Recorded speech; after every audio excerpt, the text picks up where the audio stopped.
Good morning, everyone. My name is Jay Shamba. I'm the co-director of the Institute of International Economic Policy, or IIEP, here at GW. I want to welcome you here today. So I should say good morning or good afternoon or good evening, depending where you are or when you're watching this. We here at IIEP are very pleased to be hosting this installment of our 13th annual China conference today. IIEP is located at the Elliott School at GW and is a cross-school interdisciplinary research center at GW. It aims to serve as a catalyst for high-quality, multidisciplinary, and nonpartisan research on policy issues surrounding economic globalization. And we interpret that mandate broadly, so it includes work in the areas of international trade, international development, international finance, poverty studies, climate change, and economic policy more broadly. And as the title 13th annual suggests, we've long had a focus on China's economy, its economic development, and US-China economic relations. We've been quite busy during the lockdown or pandemic period, hosting a number of virtual events. Our China conference has been done in installments this year. Instead of one big conference, we've been holding it spaced out over time. And so we're really thrilled that you're here with us this morning or watching later on. Please take a look at our website for upcoming events, where we've got quite a number in April, including a number of seminars on multidimensional poverty, presentations on India's economy, a book launch regarding China's overseas investment at the end of April, and a conference held jointly with the IMF rolling out the World Economic Outlook. So we'll have a number of opportunities if you'd like to stop on by, and then anything that we've done is available on our YouTube channel. I want to let us get right into the work, and so without further ado, I'd just like to welcome you all virtually to Washington, DC and to GW, and turn it over to Professor Chao Wei, who's an IIEP affiliate and who has been helping organize our China conference this year, to introduce the conference and today's event. Oh, thanks, Jay. Hi, everyone. Welcome to our 13th annual China conference. So I'm Chao Wei, faculty affiliate with the IIEP. Our focus on China has always been the signature initiative of IIEP. Our annual conference has featured over 120 leading academics and practitioners, with over 50 panels on topics related to China, and to an audience of thousands of attendees in the past 13 years. So this year's virtual series was launched in the fall with a keynote speech by Carmen Reinhard, the World Bank chief economist, on overseas lending and its effects on developing countries. We have had 4 follow-up events on US-China relationships, pandemic, recessions, China's outward investment, and a keynote address by David Lampton on US-China relationship under Biden administration. We would especially like to thank Lin Li and Dan Stremano for their invaluable support for our conference. And also would like to thank Frank Wong and Deborah Nair for their leadership of the IIEP's executive circle. Let me turn now to today's events. Professor Li-An Zhou will present his work on balancing acts of local Chinese officials to achieve GDP targets while curbing air pollution. Li-An Zhou is professor of economics and associate dean of Guanghua Management School at Peking University. He is a leading Chinese scholar with prolific publication records in public economics, development economics, and political economy. His research addresses unique and thought-provoking questions related to China. Our discussant, Matthew Kang, is a Bloomberg Distinguished Professor of Economics and Business at Johns Hopkins University. He is also the director of Johns Hopkins University's 21st Century Cities Initiative. He is a leading expert on urban and environment economic issues. You can read the detailed bios of our speakers in the event program. So now I'd like to yield the floor to Professor Nian Zhou. Nian, please feel free to start anytime. Thanks, Chao. It's my great honor to join the 13th Annual China Conference, the wonderful event. Thanks for the invitation. So today I'm going to talk about the minimum performance targets, multitasking, and incentives, theory and evidence from China's air quality controls. This is the joint work with my colleagues and PhD students from Guanghua School of Management, Peking University. Let me start with some institutional background of my talk. Chinese economy has been booming for a pretty long time, and in the past 2 decades, China's rapid economic growth has been associated with a serious pollution problems. So we can see on the left, China's share of global GDP is increasing over time. But China's contribution to the coal consumption in the world is also increasing. Actually, after 2010, China's coal consumption has surpassed the rest of the world. So China now is actually the largest emitter of the carbon dioxide. And on the right-hand side, you can see the graph showing the trend of PM 2.5 from the satellite estimates, as well as from the monitoring stations. So again, you see an increasing trend from the late 1990s, and then all the way into the 21st century. But after 2012, you see a declining trend of this PM 2.5. So this also confirmed by the government monitoring station estimates. So actually, my talk actually will focus on this part of the period. So in 2014, China launched a massive campaign of war against pollution, or war on pollution, and it took several important measures to curb pollution. These measures include targeted setting, basically the air pollution prevention action plans, assigned from the top to the local governments, as well as strict monitoring from the Ministry of Ecology and Environment. This ministry will send central and environmental inspection teams to provinces to make sure the law are being enforced and targets are to be fulfilled. If some prefectural cities don't do the good job in environmental protection, then there will be some face-to-face meeting organized by MEE to kind of criticize those local leaders for the failures in environmental protection. So in Chinese, we call this as a yuetan, a serious conversation, which may lead to some political consequences for those leaders. And also, you see, we have several important revisions of the environment protection laws, essentially to strengthen the law enforcement in environmental regulation. So due to these efforts in targeted setting, monitoring, and the legislatures, China has experienced a significant progress in reducing the pollution levels. According to the most recent study by Greenstone and his co-authors, China's national level PM 2.5 has declined by about 40% from the peak level in 2013.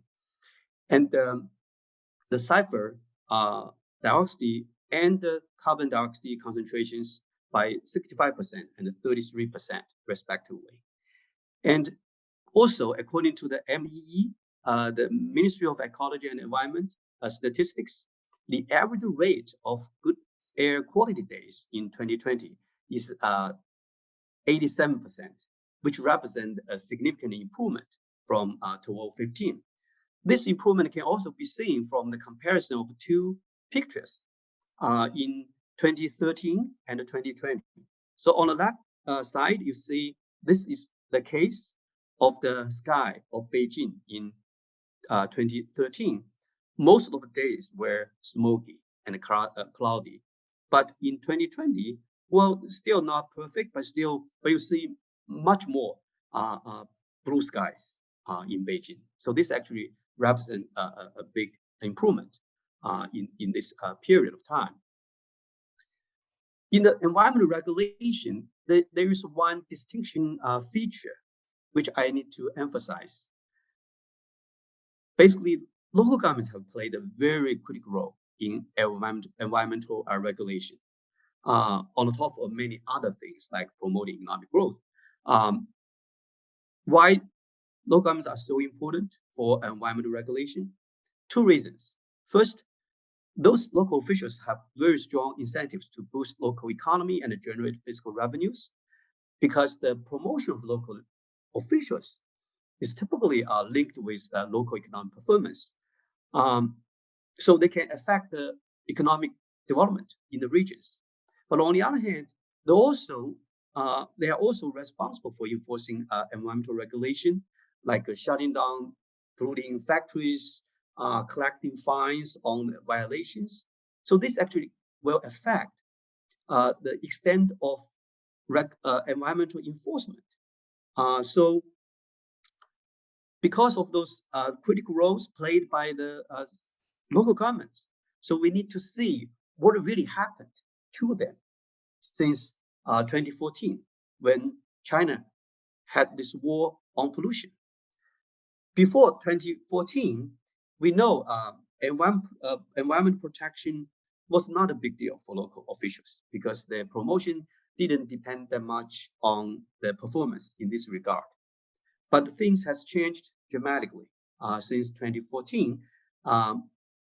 Since then, pollution reduction has been set as one of the binding targets in local officials' evaluation and promotion. So this represents a significant departure from the past. So because of this shift of performance evaluation, Chinese local officials have faced a typical multitasking problem. On one hand, they still need to promote local economic growth, since this remains to be an important indicator of the performance. But on the other hand, also have to fulfill the air quality targets imposed from above. As we just mentioned, they are also held responsible for these performances. Otherwise, they will be punished. But creating more GDP and reducing pollution are obviously mutually conflicting. How could they manage the balance? Okay. In recent years, China has developed a very novel, I should say, target setting system to incentivize local officials in this multitasking context. What they do, basically, local officials are now facing two sets of targets. One is the anticipatory targets, such as GDP growth targets. They serve as like guiding indicators without any binding power, but they actually represent the key concerns of local officials, because their promotion is much more closely linked to the performance in those indicators. But they also have another set of targets which are obligatory. Those targets, obligatory targets, set bottom lines and binding constraints on local officials. This is basically like the minimum targets. If they fail to fulfill these targets, they will feel severe consequences. They may even lose their promotion chances, or even be removed from the posts during the evaluation year. But over-fulfillment is not additionally rewarded. So this is just the minimum requirement. You need to achieve this requirement, but there's no any actual requirement above that. So this actually is the nature of this obligatory targets. So in this paper, actually, we will focus on so-called air quality index target, which is one of the obligatory targets for local governments. The AQI is like a composite index constructed from the concentrations of 6 major pollutants. It's first computed hourly at monitoring station level according to some deterministic function, and then averaged on the prefectural day level to detect the daily pollution level, air pollution level of the city. It takes the value from 0 to 500. So the larger, the worse of the air quality, okay? So let me give you more, a little bit more details about AQI, because our identification really relies on the feature of this index. The AQI target is typically specified as a minimal number of days with AQI like less than 100. 100 is like the cutoff value for good or moderate air quality, okay? So the typical way of setting up this AQI target is like you need to fulfill a minimum like 200 days for some specific year, okay? And the AQI must be less than 100. So you should have 200 days with AQI less than 100, okay? So given this minimum number of days with good air quality in a specific year, we are particularly interested in two possible states of target fulfillment. One is doomed failure. Given, suppose 200 as the minimum number of the good quality days for a specific year, then if you have already, say, 166 bad air quality days, then that means you will definitely fail in the target, because in the remaining days of the year, no matter how well you perform, you failed in this target. So the doomed failure represents the case that the number of days remaining in the year is insufficient to meet the target, even if air quality remains good or moderate for the rest of the year. Okay, so this is the one specific state of target fulfillment. The other state of target fulfillment is early fulfillment. That is, the AQI target is met before the end of the year, regardless of the air quality remaining in the remaining days of the year. So suppose like you have like again 200 days, okay, as this like the minimum target, and you are very lucky to have first 200 days as good quality days, then you fulfill the target, right, in a very early date. So you don't need to worry about whatever happens, in the remaining days, you fulfill the target. So we define this as the early fulfillment.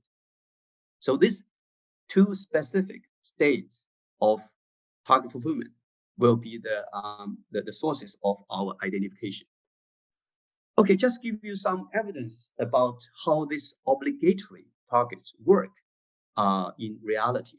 So this actually is the graph to show the correlation between the punishment of local officials and the gap between the actual percentage of the good quality days and the target percentage of the good quality days. So you can see the zero, the y-axis represents the dummy variable of whether the official is being punished or not, okay? And then the x-axis represents the gap between the actual and the target percentage of the good quality days. So the zero represents the exact fulfillment of the target. So on the right-hand side of the zero, that means you fulfill the target. So there's no punishment for that regime. But if you go to the left, then the larger the gap, the more likely the local official will be punished. So that means actually the obligatory targets are really binding for those officials if they fail. So the punishment will be linked to the severity of the failure, okay, in environmental protection. So this actually give us the evidence about how these obligatory targets worked in reality. So what do we do in this paper? So this is kind of like a long introduction of our motivation, but let me just give you some idea about what we are doing in this paper. Essentially, we aim to look at how local officials respond to the minimum performance targets in the context of multitasking. As I mentioned, we actually try to emphasize two states of target fulfillment, which is the doomed failure or early fulfillment. And we will look particularly at how local officials respond to these two exact states of target fulfillment. What they will respond to this, because these two states will be clearly defined by the exact timing. So we can see when this timing appears, then how local officials will respond to them. And then we will build a simple theoretic model to understand how this pattern we observe from the data, and to try to understand how intrinsic motivation for environmental quality, political incentive intensity, pressure for GDP growth affect the responses to doomed failure or early fulfillment. Okay, and then we will make several additional tests of the predictions derived from this model. So basically, this is what we do in this paper. Just in case I don't have enough time to cover all my results, so let me give you the preview of our key findings. So first, we find strong evidence that air quality tends to improve when the air quality target is doomed to fail, but deteriorates significantly or immediately when the earlier fulfillment of targets is guaranteed. So basically, you see the asymmetric responses of local officials to these two states. So when you are surely going to fail, actually you will continue to work instead of giving up. But when you know in advance that you achieve this target, for sure, then you will shake off your efforts. And then we find these so-called asymmetric strategic responses are actually mainly driven by outsiders. Here we define outsiders as those local officials without any previous exposure to the regions that take office before they are assigned to current positions. Okay? Basically, we argue that compared to those non-outsiders, basically they may have some work experience in these regions.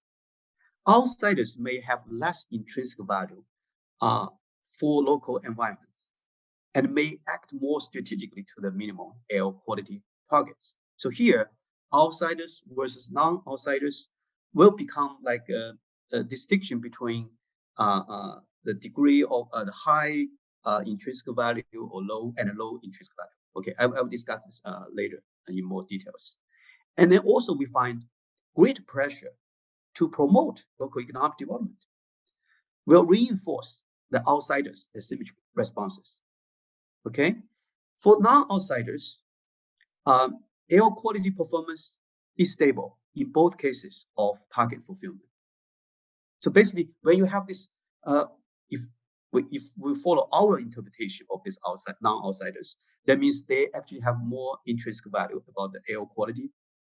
Then their performance will be less strategic in these two states of target fulfillment. So these basically are our key findings. Okay, then let me give you some information about our data sources. Some of the data is kind of unique, especially the first data source. We collect prefectural AQI-based targets from publicly available documents issued by provincial governments, but some of those targets are missing from the public sources. Then we write letters, we made phone calls to the provincial governments, and we ask them to release these targets to us for our study. So we basically collect the AQI targets from provincial governments. And then we manually collected bio information about the prefectural party secretaries or party chiefs from media reports and other related sources. This data set is quite common, publicly available. And then we also collect daily meteorological data and air quality index from internet through the website Cruller. And then we compute the normalized AQI instead of original AQI. So the normalized AQI is equal to 500 minus AQI. Why we do this normalization? Because this normalized AQI represents basically the larger the normalized AQI, the better air quality. So this will facilitate our interpretation of our empirical results. So we will transfer the original AQI into this normalized AQI, just to facilitate our interpretation. So we end up with a sample covering 311 prefectural cities in 24 provinces during the period from 2015 to 19. So this is exactly the period of war on pollution, with a total of 788 party secretaries serving in the prefecture during the sample period. Okay, so these are the key data sets we are using for this study.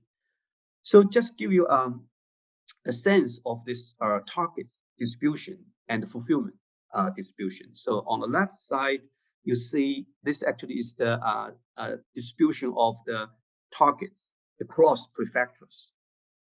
So basically, you can see, I think the average is kind of around 270 to 320 or something. Basically, these actually are the most commonly assigned AQI target. Basically, you have to maintain a minimum of 270 up to 300 days, with good quality. So this actually has quite a reasonable distribution of AQI targets. And then on the right-hand side, you see the completion rate of targets. 100 means the exact fulfillment. So you see there is a reasonable amount of the under-fulfillment and a reasonable amount of the over-fulfillment. But you also see very close to the exact fulfillment of the target. So this is pretty much like normal distribution. So this actually gives us some confidence about the data quality. But I know some of you may still test out about the quality of Chinese air pollution data, because there is a lot of evidence showing or documenting China's air pollution data were subject to widespread fraud. But I have to emphasize, this was the case before 2014. Okay, but after 2014, as I mentioned, during this war on pollution, the central government did several major steps to crack down the data manipulation. First, they take over all the monitoring stations from the hands of local governments and directly control those monitoring stations. So basically, the central government will read the air quality index from the own controlled monitoring stations instead of relying on the self-report of local governments. So this is one big move. The other is the central government enacted laws to punish those data manipulations. Okay, so this actually scares local officials to do anything to kind of manipulate data. I also want to give you some evidence about the data quality after 2014. The left graph actually is the case for the time period from 2003 to 2010. This was the period for the manipulation. And you can see around 100, this is actually like the target number for the good quality day. So there was actually a discontinuity. So this was a clear sign of data manipulation, because people just try to want to hit the target exactly, and you see a function of the observations on that exact day, right? The exact target. But on the right-hand side, this graph shows actually the continuous distribution across 100, the target level. This was the case for the period after 2014. So this actually says, at least from the data, from the distribution of the data, according to this McCray test, you don't see any evidence of this data manipulation. So this is consistent with the institutional changes, as I just mentioned, that local officials have no way to manipulate data. So we can trust our data for the air quality. Okay, then identification strategy. As I mentioned, we rely on 2 exact states of target fulfillment, right, as our identification, because here we want to use this modified regression discontinuity, where the running variable is the time relative to the threshold date. So here, for any prefecture C and the year Y, we define the data D as the threshold in RD if either of the following 2 conditions hold since data D. The first actually is the definition of the doomed failure. If number of days with AQI less than 100 until D-1 plus number of left days since D less than target, that means you are doomed to fail. Okay, you can't fulfill the target in any case. And the second state actually is the number of days with AQI less than 100 until D-1 is greater or equal to target. That means you hit the target early on. So that means the earlier fulfillment. Okay, so basically we can define the threshold D. So that actually enables us to use this regression discontinuity with the running variable as of time relative to threshold rate. Okay, so more specifically, we ran this regression discontinuity in 2 steps. First, we ran the regression of normalized AQIs on the number of factors, including the prefectural city fixed effect, the current day fixed effect, and a number of variables composed of weather condition, leader fixed effect, and several dummy variables to address the prefectural specific seasonality. Okay, so we first ran this regression. And then in the second step, we use the residual from the first equation as our dependent variable in our second estimation. And then we ran the residual of normalized AQI on the DCDY. This actually is the dummy variable to indicate the target fulfillment state, either earlier fulfillment or doomed failure. And then we also control a continuous function of this polynomial variables. Okay, so basically this is the typical modified regression discontinuity design. So we are not the first one to use this. Actually, we just borrow this estimation approach from the literature. Okay, so this is what we do to estimate the effect of this target fulfillment state on the responses of local officials. Okay, then let me show you the basic finding from our regression discontinuity design. So we look at the first 2 the graphs on the left side. So we basically collect all the observations with the failure years. Okay, so basically this is the subsample of all the failure years. And then you can see the y-axis. Sorry, the y-axis is just the normalized air quality. Okay, and the 0 is like this is the date. We call the threshold date. Okay, so here we're talking about the failure. So this is like the doomed failure date. Okay, so you see before the prefecture city hits this doomed failure date, there was a decline of this air quality. Okay, which is quite natural, right? You're kind of on the way to the doomed failure, so you should have a worsening air quality. But when this doomed failure state is hit, then you see a jump of the air quality right away. So that means when the prefectural city realize, okay, I'm doomed to fail, then I have to work even harder. I have to, level up my efforts to improve the air quality. Okay, so this actually is the finding for this doomed failure. And then we look at this graph. This for the subsample of this early fulfillment observations. Again, the 0 means you hit the early fulfillment state. And on the left side, you see when you hit that, before you hit that date, you see such an increasing or improvement of the air quality.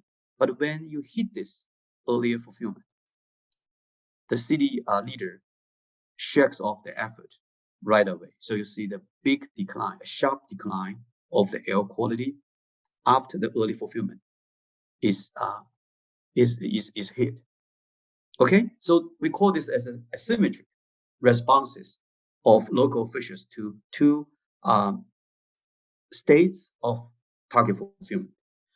The next two graphs are just robust checks on the first two, because for this graph we use the local linear as an approximation, but then we shift to this quadratic polynomials, we get a very similar result. We still see the jump in the doomed failure and a sharp decline in early fulfillment. Okay, so these are the basic findings from our RD regressions. Then we need to go even deeper to understand how this, asymmetric responses happen. So in the paper, we built a simple model to consider how local officials rationally respond to the minimum AQI targets, and how intrinsic motivations, pressure of promoting growth, and the political incentive intensities affect the strategic responses. We have a model of that, but for this presentation, I due to the time constraint, I skipped the model part. But here I directly to give you our hypothesis or predictions from the model. So the first, I think they are quite intuitive. So I just give you this predictions directly. The first hypothesis is for those local officials with low intrinsic motivation for environmental quality, there would be the improvement of air quality in case of doomed failure, and deterioration in case of the early fulfillment. Basically, for those guys with low intrinsic value, they are more strategic, they are more selfish. They don't care about public goods or anything like that. So this is the first hypothesis. For the second hypothesis, for those local officials with high intrinsic motivation for environmental quality, there will not be significant change. So sorry for this type. There will not be a significant change in air quality in case of either. Oh, sorry, we have two typos. I'm sorry for that. I don't know how to make this. Basically, there would be a significant change in air quality in either case of the target fulfillment. Okay, so this is the second hypothesis. The third hypothesis is the symmetric responses predicted by the hypothesis 1. This is actually the asymmetric responses will be even stronger for those outsiders with higher political incentives, basically with higher incentives to get promoted. Then this asymmetric responses will be even stronger. Okay, so these are the first three hypotheses derived from model. So let's see our empirical evidence for this hypothesis. Okay, we want to test them. So we show you the regression results. This is the table. So the dependent variable is the residual of normalized AQI, as we show. This is like the second equation. And then we decide our local officials into two groups, outsiders and non-outsiders, as we defined before. Outsiders are those officials without any previous exposure to the region. They are taking office. Okay. But for this panel A, we define this working experience just from the previous working location. Basically, whether your previous post is at this region or outside the region. If this is outside the region, then you're outsiders. But the second definition is much broader. We look at your whole career. You have you don't have any exposure to this region, we classify this local official as outsider. Okay, so basically we use two measure of outsiders, but the results are very similar, I should say. So you can see for the outsiders, when for the failure years, if after the doomed failure, the air quality improves significantly. Okay, after the doomed failure. But say again for the outsiders, if they hit the early fulfillment, the air quality gets worse immediately. Okay, and very significantly. But if you look at non-outsiders in this both states of target fulfillment, well, they have a similar sign, but they are not as significant. So basically, the asymmetric responses we observe from the graphs, the previous graphs, are actually driven by the outsiders, which we interpret as low intrinsic value. So they are more strategic, they're more selfish. Okay, so this basically so this actually support our first hypothesis, and second hypothesis. So even for the second measure of these outsiders, we get similar results. For this one, yes, it's significant, but still smaller than the outsiders. So basically, still find them qualitatively similar results. Okay, then we look at the political incentive, how the political incentive intensities affect the responses of outsiders to these two states of target fulfillment. So we define them as two groups: low political incentive and high political incentive. So one measure of this political incentive is by age, because in China, this is well known. For the younger guys, they have much higher, political incentive. But for the old guys, especially for those near the retirement age, they actually have lower political incentive. Okay, so this is the one measure. The second measure actually is the Korea concern intensity, derived from another paper published in the ISTAT just last year. Basically, we predict each local official by the age and the post when they just take the office. So this actually but this prediction, the prediction coefficients coming from our regression of the historical data. So basically, just look at the local officials according to her age and the position, and from the historical pattern, I can predict you ex ante what is the probability of promotion. So when you have higher promotion probability, then we call this as the high incentive. Okay, so basically these are the two separate measures of this political incentive. But basically, you can see among those outsiders, the asymmetric responses to these two states are actually driven by those with higher political incentives. Okay, so that means those strategic responses are closely related to the concerns of getting promoted. So this actually is I think gives the consistent evidence for our hypothesis 3. Then we have another two hypotheses. Hypothesis 4, if local officials face higher pressure for economic growth, then air quality performance will be worse in either case of target fulfillment. No matter whether you are outsiders or non-outsiders, basically the conflicting of this, two objectives: economic growth and environmental protection. So you have higher pressure for economic growth, then you will behave much worse. Okay, in terms of improving air quality.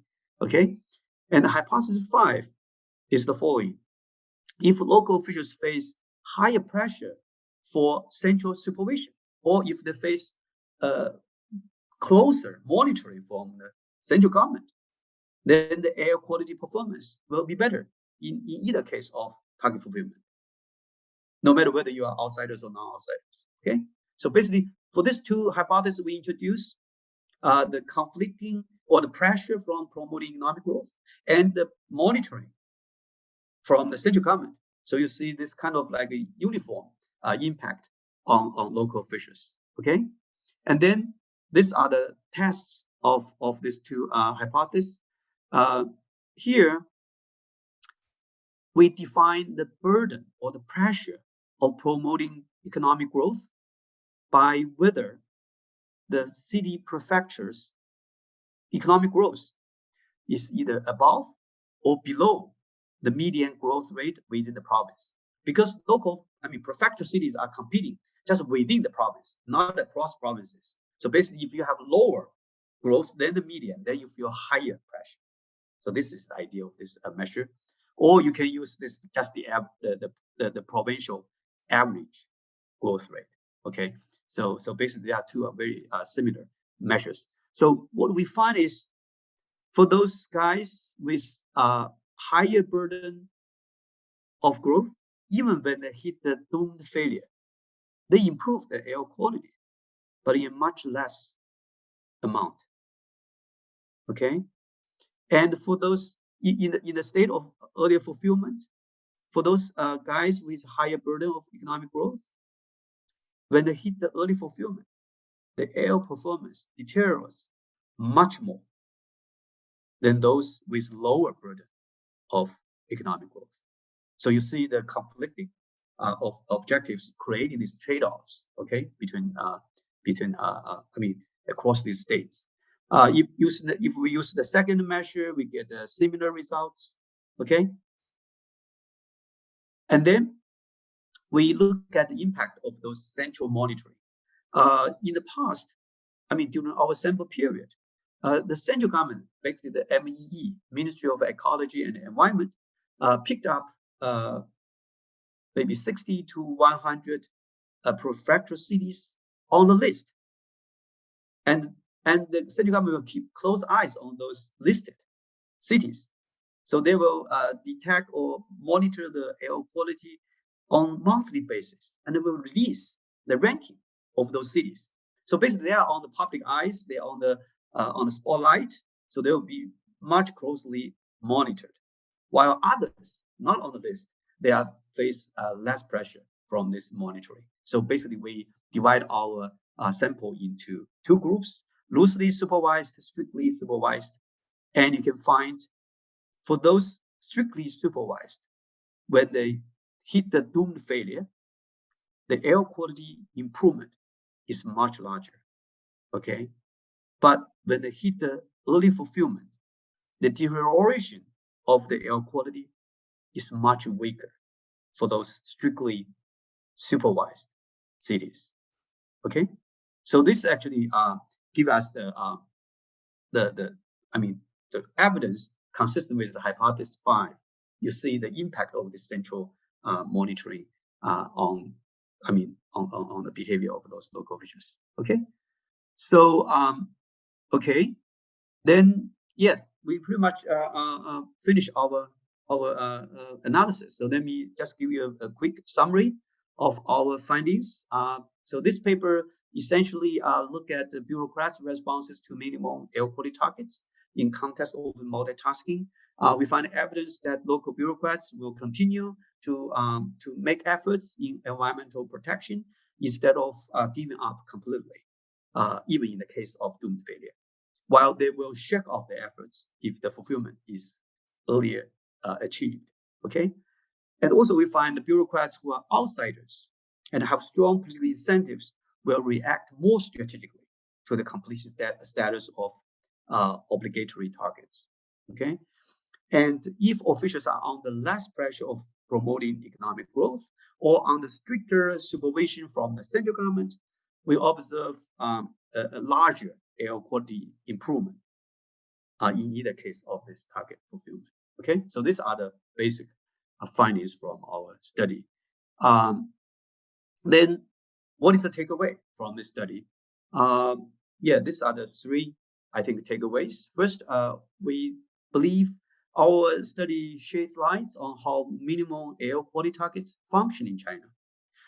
Basically, our study shows setting up minimum air quality targets motivates local officials who care about economic growth to balance efforts between promoting economic growth and improving air quality. Okay, but we also we see this from the response in the case of doomed failure. Okay, but we also see the minimum AQI targets only induce limited efforts in air quality controls. We can see this from the responses of local officials in the case of early fulfillment. They will shake off the efforts. But our research highlights the role of intrinsic motivation in mitigating the strategic responses to the minimum performance targets in a multitasking environment. So we need the intrinsic motivation to back up, the weakness, or to mitigate the weakness of the minimum performance targets.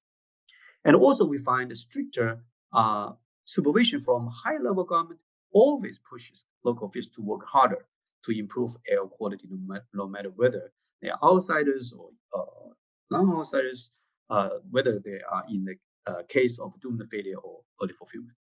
So these are our, I think, implications derived from this study. So let me just stop my presentation here. Thank you very much. Great. Thank you so much. Sharing. Okay. Great. Thank you very much. That was both fascinating and almost exactly 45 minutes to the second. So thank you very much for that as well. I'd like to turn it over now to our discussant, Matthew Kahn. And just to remind the audience that we will have time for Q&A afterwards. And if you put your questions in the chat, I'll be moderating and I'll pull questions out of the chat to bring to the attention of the presenter. So Matthew, over to you. Jay, thanks so much. Folks, this is a great paper. And I'm going to give some quirky remarks. I have put in the chat room a book that Siqi Zheng and I wrote from Princeton Press, Blue Skies Over Beijing. And it's written for a general audience. And let me find my comments. So this, as a professional economist, this is a great paper. This regression discontinuity design that I'll talk about in a moment is very creative and it's convincing. The paper has some great microeconomics, thinking about the incentives of local leaders in China who have career concerns. They want to rise in the hierarchy and become higher and higher up in the central government. This is a very creative paper. I wish that I had written it. Folks, briefly on the asymmetry. Using their daily data, when a local official knows that he or she can't achieve the target for the year, that they're doomed for failure, an interesting result comes out. They try extra hard. The average official tries extra hard at that point to improve air quality to not look that bad. Conversely and asymmetrically, if a leader has met the target, they kind of slow down and let pollution rise, presumably because there's a trade-off that you can have more economic growth. An official who knows that she's being judged both on economic growth and on pollution progress will take into account that you can raise your probability of being promoted if you boost your game in terms of the economy. Folks, notice that this has the flavor of the environmental Kuznets curve, that local economic growth and the environment are at loggerheads with each other. This is sort of a Pittsburgh model. But folks, think about San Francisco for a second. And I know that San Francisco's had a tough year with COVID, but San Francisco over the last several decades has boomed in terms of economic growth. And it's one of America's greenest cities with all sorts of hippies and liberals. My wife is from Berkeley. San Francisco is an example of a green city that booms in part because it's a green city. Educated people want to live there. And so what Siqi and I, in our book, Blue Skies Over Beijing, talk about is China's cities with sort of a tale of two cities. The authors of this paper sort of have a Pittsburgh model in mind when Pittsburgh was a center of steel. So Pittsburgh, as steel booms in the 1950s and 60s in Pittsburgh, Pennsylvania, you get more economic growth and you get more pollution. But San Francisco and perhaps Xiamen and Shanghai today, that's not the case. You attract skilled people to live in these cities because it's so beautiful. And every mayor has to think about what is his golden goose for the economy to grow. And so I encourage the authors to think about, with their averaging, is there an element of a tale of two cities? If they stratify their sample into Eastern richer cities and Western poorer cities, is there interesting heterogeneity there? Folks, another difference between China and the United States is the United States has a property tax. Because the United States has property taxes in our cities, mayors want high local home prices. And with the open system of labor able to move across America's cities, those cities with great quality of life have high home prices, and there's a larger tax revenue base for the mayor to tax. Siqi and I in our work talk about that part of the value of China's real estate is from green cities and the livability of these cities. But because China doesn't have a property tax, that slightly reduces the mayor's incentives to invest to the same degree in greenness because they don't get this flow of revenue from property. There's pre-sale of new construction, but not collecting revenue from existing construction. Folks, I now want to double back to something Lee did not discuss. The political economy of where did these rules come from? The authors do a great job documenting the unintended consequences of how local officials with career concerns respond to these rules. But as economists, we need to think about the central government of China is smart. Don't they anticipate this subgame? If they anticipate how China's mayors will react to these rules, what's their best design of the rules? So from the central government's perspective, it is my opinion that the central government is trying to build a stronger China. It's trying to create rules of the game to incentivize local mayors to do a good job building great cities. Because local people in China do not vote, how do people in China, what are revealed preference ways to know? How can the central government know which mayors are doing a good job? How do they create a thermometer for measuring which mayors are doing a good job? Folks, we live in an age of big data.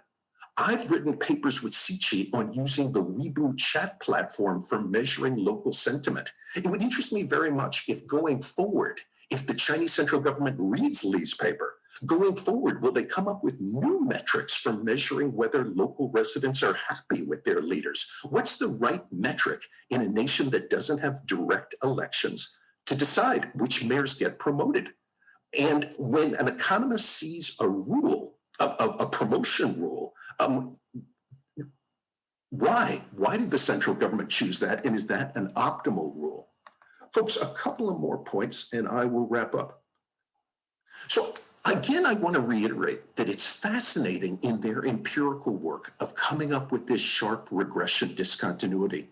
For the young people, I strongly encourage you to read this paper.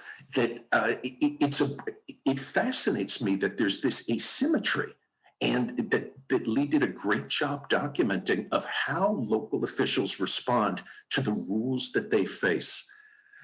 What fascinates me in the paper is across China's cities, does this tension have to exist between growth and the environment? Can protecting the environment ever be a growth strategy? So again, I know I said this a couple of minutes ago.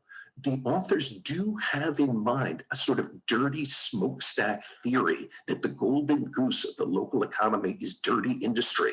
But suppose that it's startup businesses. Suppose it's Alibaba and other programmers. In that case, is there such a tension? And going forward, will more Chinese cities, there's millions of young Chinese people getting college degrees at Johns Hopkins, at Peking University, at USC, at all of our universities.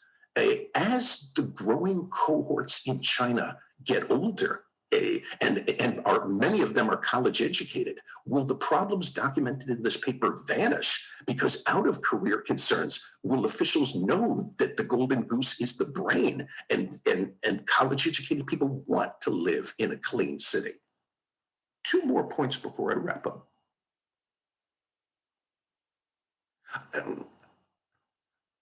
When I talked to my students about this paper, and my students were fascinated by this paper, they made a point about externalities. Beijing's pollution, a large share of Beijing's pollution comes from sandstorms and from weather inversions. The paper seems to imply that local officials sort of control the economy like an airplane. It would interest me for those Chinese cities where a larger share of their emissions are featured from cross-boundary externalities, and those cities that face more weather inversions and other shocks, does that have any effect on the results? So the paper does a great job on heterogeneity. That's another example. So to wrap up my remarks, and I realize I didn't give you PowerPoint slides, but Jay, I'm being brief.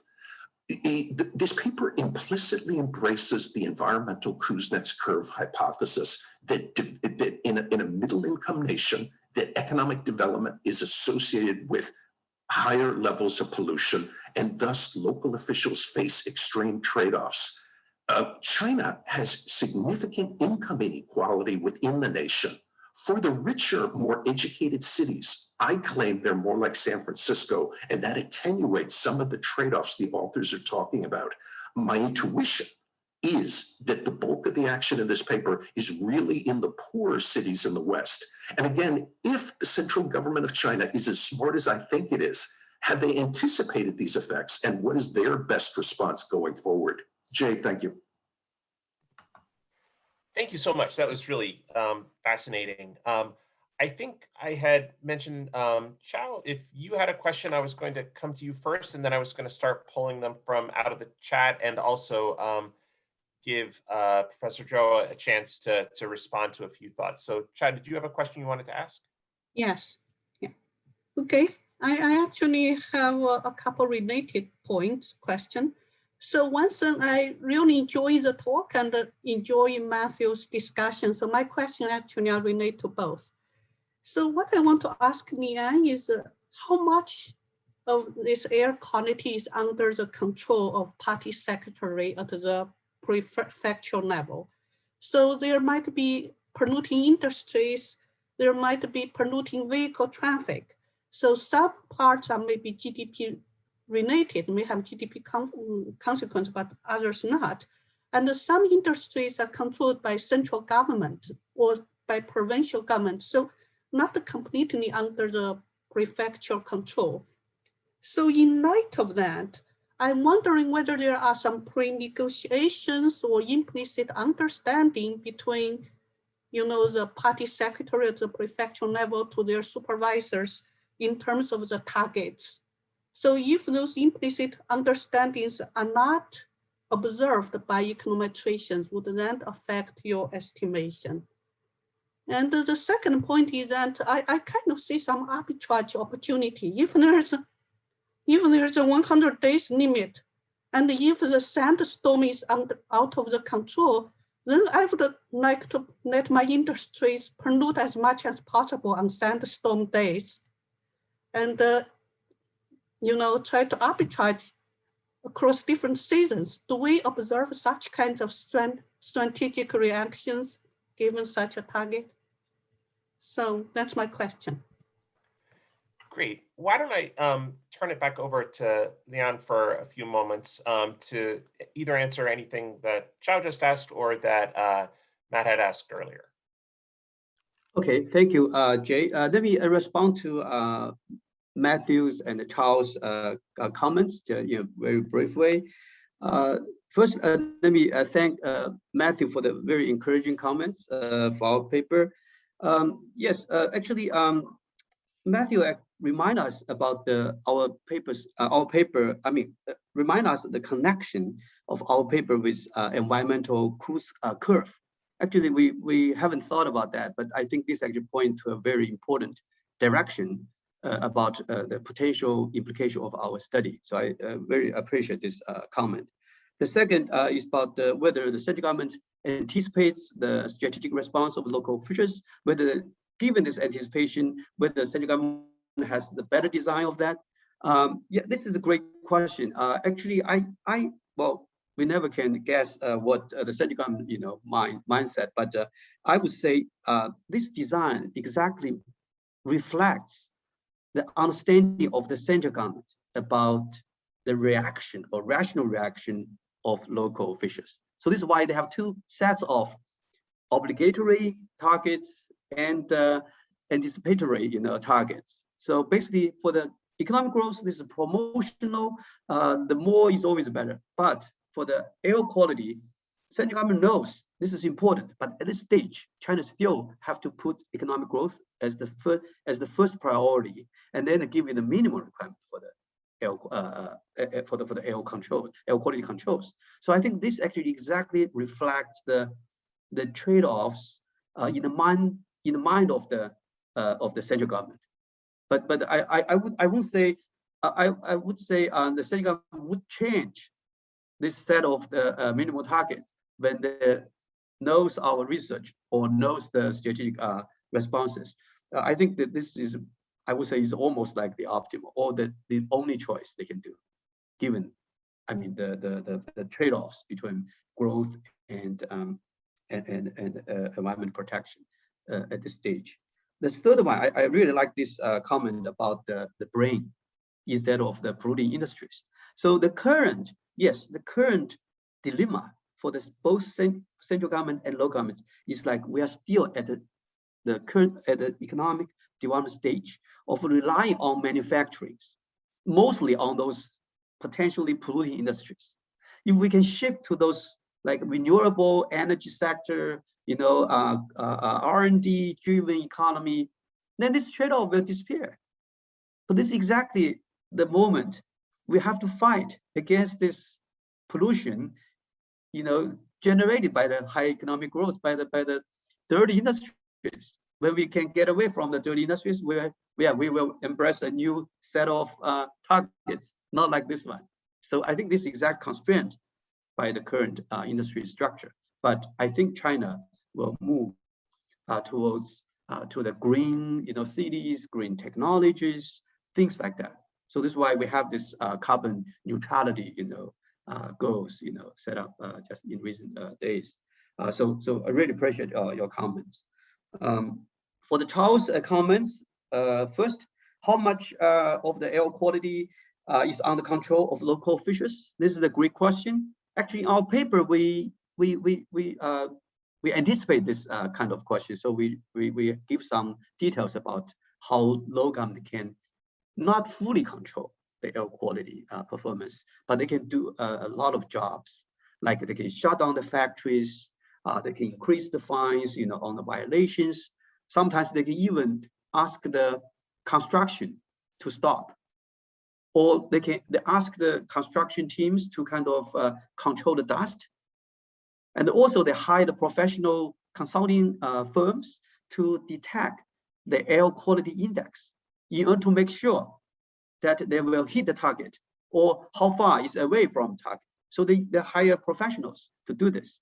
That means actually they needed to know the gap between the target and the actual performance. And also when they know this gap, they know how to do this, to kind of improve the situation. So that means actually they can do to a large extent to kind of not fully control, but at least put them on the control to some to a large extent. Okay. Second, whether there's any implicit negotiation between the higher level government and the prefectural cities. Well, we don't know whether there might be. Yeah, we have no evidence about that, but I guess there might be some negotiations. But for our discontinuity designs, even with this negotiation, as long as the target, I mean the state of the target fulfillment has some random component, you cannot fully control the date. Even you have this threshold, but you cannot fully control the fulfillment. Maybe this can still give us some identification sources. This is my understanding. Maybe I'm wrong. Just correct me if I'm wrong. Arbitrage.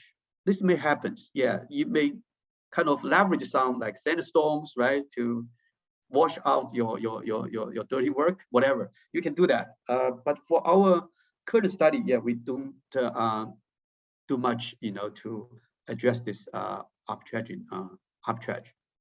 incentives. But this actually is a good point. Great. I want to start pulling some questions from the chat and also pulling back some from the discussion. So one that came up, I think almost from both Matt and from Chao, and it's a question from one of our other co-organizers of the China conference this year, Professor Maggie Chen, is how do we think about spillovers? And in particular, the idea that, for some areas of the country, they're going to be heavily affected by other nearby provinces or prefectures. And, I think in the US where you've got, manufacturing in the Midwest and wind currents can bring that east. And so you might find changes in your air quality that have nothing to do with economic activity in your area. And on the one hand, this comes to the point you were talking about limited control, but if they still have some control, they'll try to exercise it.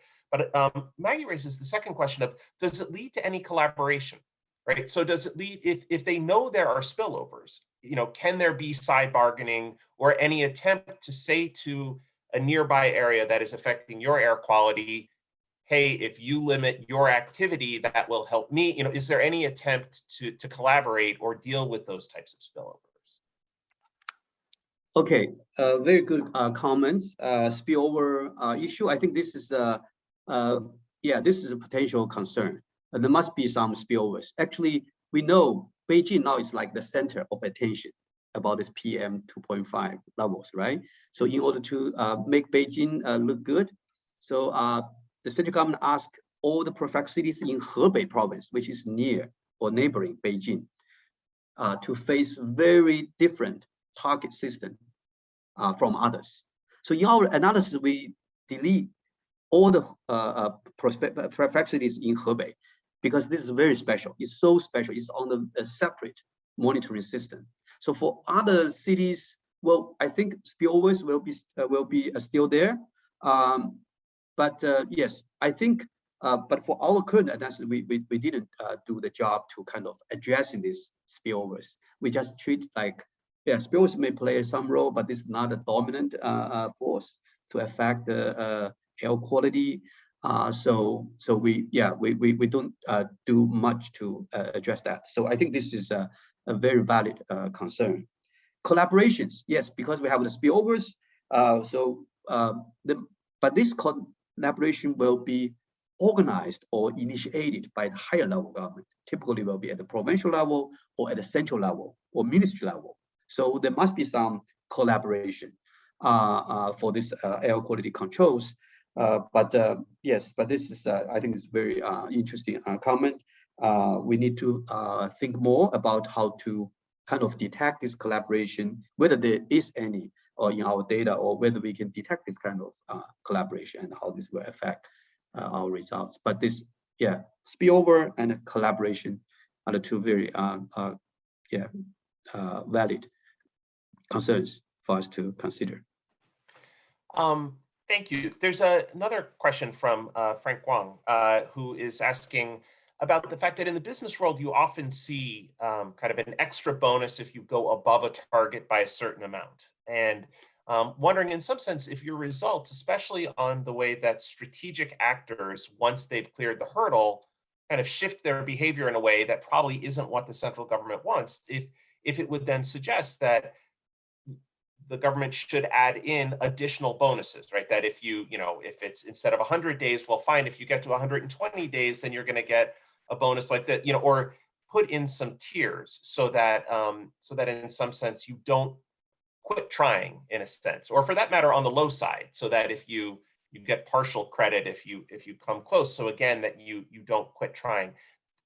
Is there a discussion of that in the way these rules were created, and do you think is there some reason not to have a more flexible target system?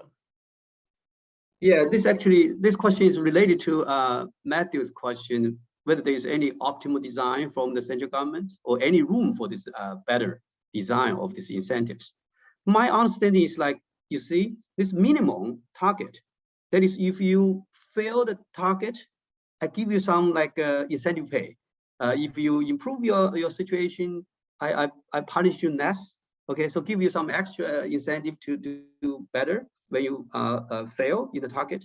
But if you above the target, no extra reward.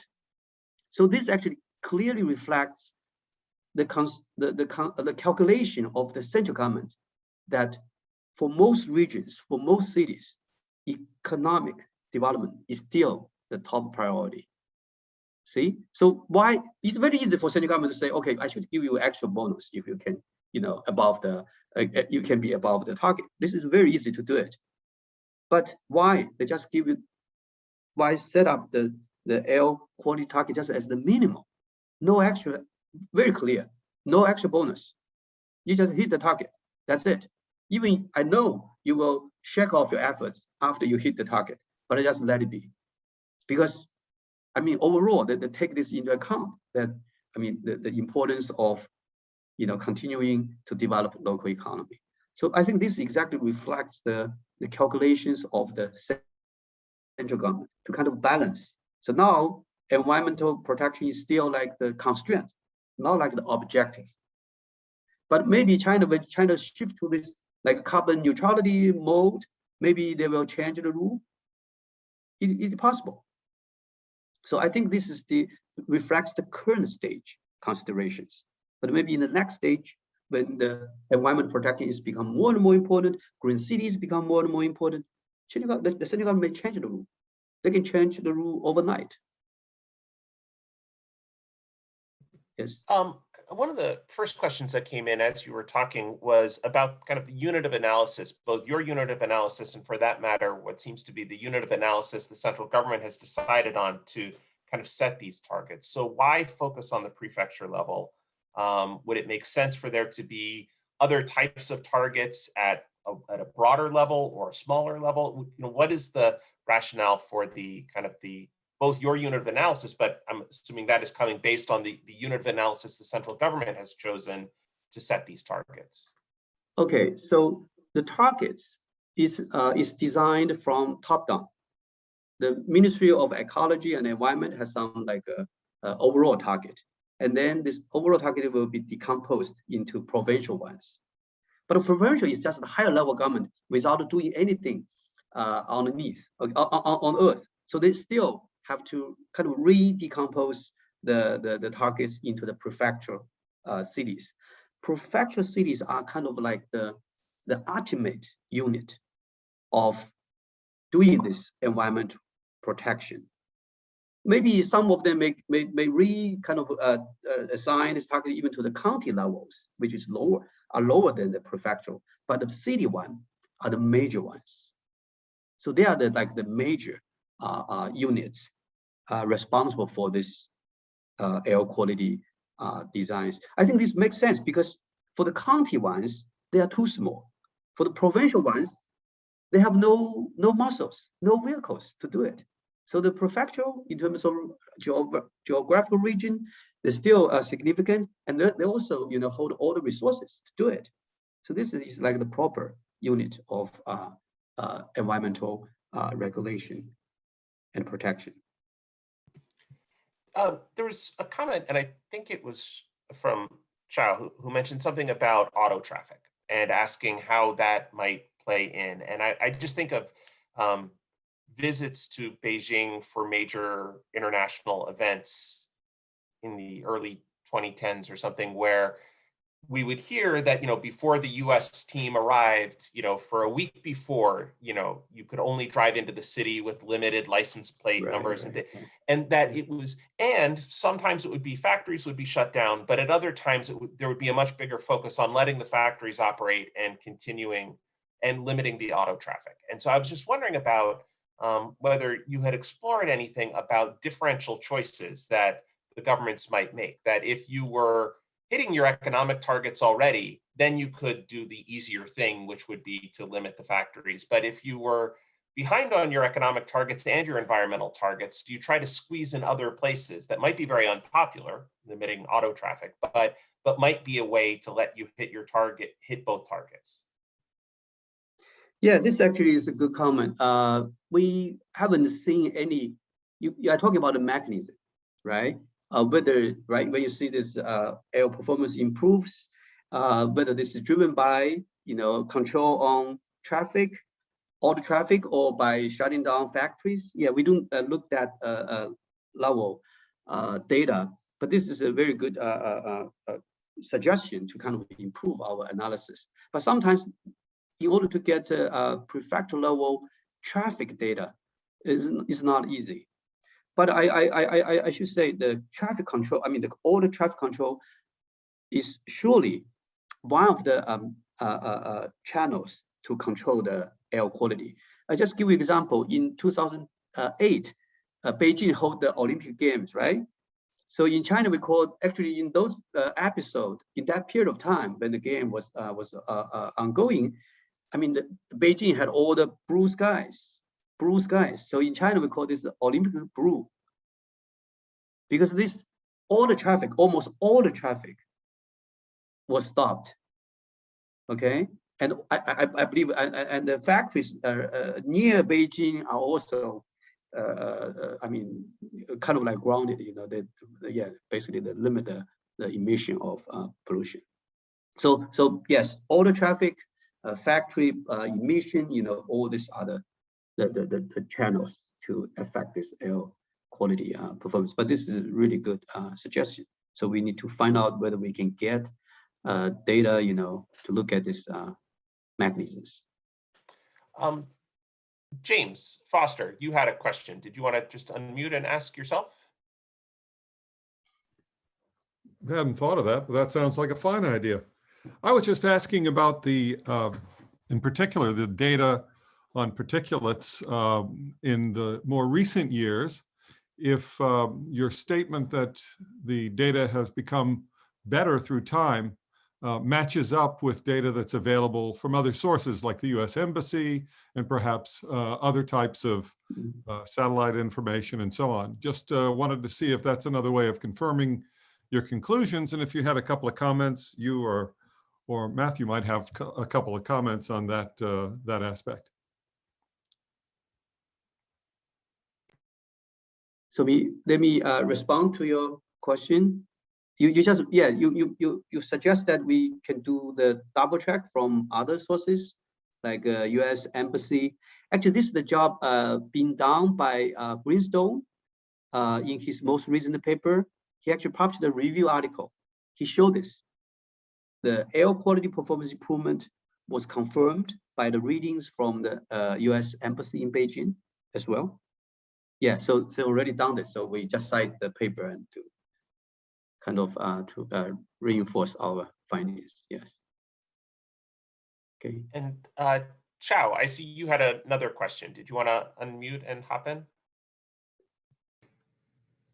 Okay, so I have been thinking about the different. There are short-run fixes like shutting down industries or shutting down plants, and there are long-run fixes like Matt has mentioned, like introducing greenery industries and moving out those polluting industries. So I'm wondering, you have 5 years of data. So when you look at those local officials with more stakes in local environment, do we observe them going for long-run fixes instead of short-run fixes?